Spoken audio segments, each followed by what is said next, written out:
Hello everyone नमस्कार আপোনালোক সকলোকে মই ইউটিউব চেনেললৈ স্বাগতম জনাইছো আৰু বৰ্তমান মই আজি উপস্থিত আছো গুৱাহাটীৰ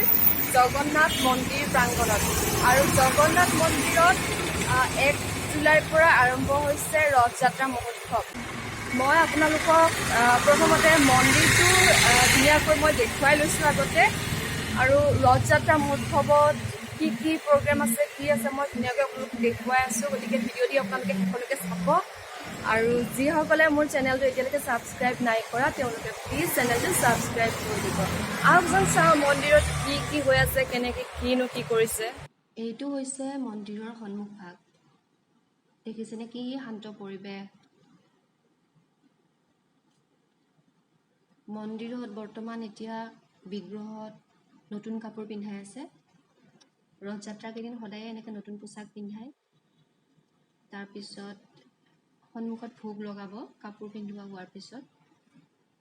ভোগ দিয়াৰ পিছত তেওঁলোকে দুৱাৰ মুকলি কৰিব আৰু তাৰপিছত আৰতি কৰিব আৰু 10-15 মিনিটমান সময় লাগিব দুৱাৰ মুকলি কৰালৈকে এতিয়া মই আপোনালোকক পিছফালটো দেখুৱাইছোঁ এয়া মন্দিৰৰ পিছফালটো দেখিছেনে কেৱল বাঁহ আৰু কাঠ মজিয়াখন কেৱল পকী এই খুঁটাবোৰ চাওকচোন বাঁহৰ হয় ডাঙৰ ডাঙৰ খুঁটা বাঁহ আৰু কাঠ সুন্দৰকৈ বনাইছে পুৰীত যিটো জগন্নাথ মন্দিৰ আছে ইয়াতো সেই একেই বিগ্ৰহে আছে তাত যেনেকৈ ৰথযাত্ৰা হয় যেতিয়া হয় ইয়াতো ঠিক একে সময়তেই হয় একেদৰেই হয় বাহিৰৰ পৰা দেশী বিদেশী ভক্ত তালৈ যেনেকৈ আহে ইয়ালৈকেও আহে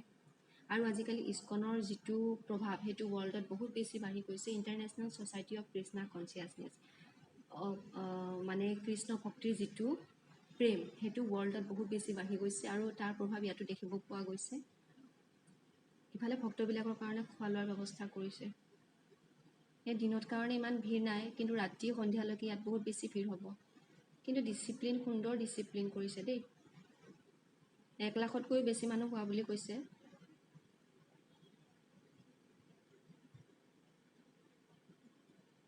পুৰীত জগন্নাথ মন্দিৰ নিৰ্মাণ কৰিছিল কলিংগ ৰজা অনন্ত বৰ্মন চৌডগংগাদেৱে 1174 চনত ইয়াক প্ৰথমে নীলমাধৱ হিচাপে পূজা কৰা হৈছিল তাৰপিছত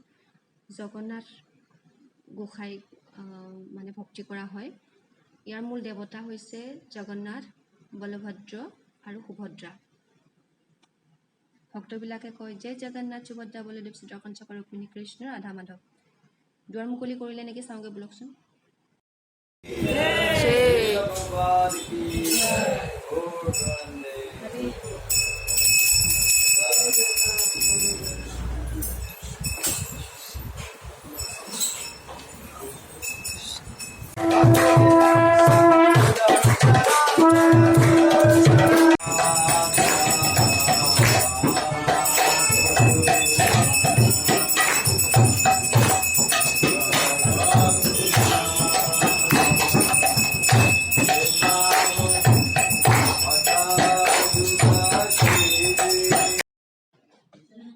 এয়া প্ৰভু জগন্নাথক ৰথলৈ অনা হৈছে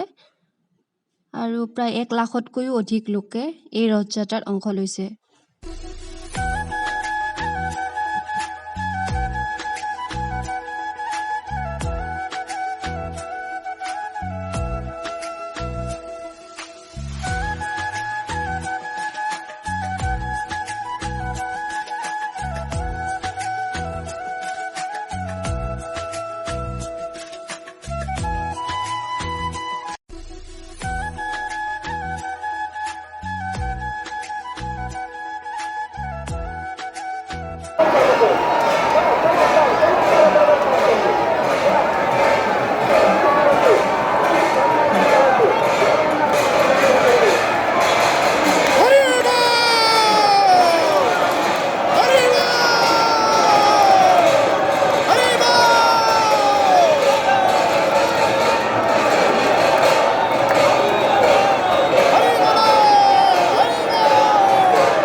জগন্নাথ মন্দিৰৰ প্ৰতিষ্ঠাৰ আঁৰৰ কাহিনী আৰু ইন্দ্ৰদ্যুম্ন ৰজাৰ লগতনো জগন্নাথ মন্দিৰৰ কি সম্পৰ্ক আছিল এই বিষয়ে মই আপোনালোকক আন এটি ভিডিঅ'ত জনাম। আজিৰ ভিডিঅ'টি চাই কেনেকুৱা পালে আপোনালোকে মোক কমেণ্ট বক্সত কমেণ্ট কৰি জনাবচোন। আৰু যিসকলে মোৰ চেনেলটি এতিয়াও ছাবস্ক্ৰাইব নাই কৰা তেওঁলোকে প্লিজ মোৰ চেনেলটি ছাবস্ক্ৰাইব কৰি ল'ব, যাতে মোৰ ভিডিঅ'সমূহৰ ন'টিফিকেশ্যনসমূহ আপোনালোকে পাই থাকে।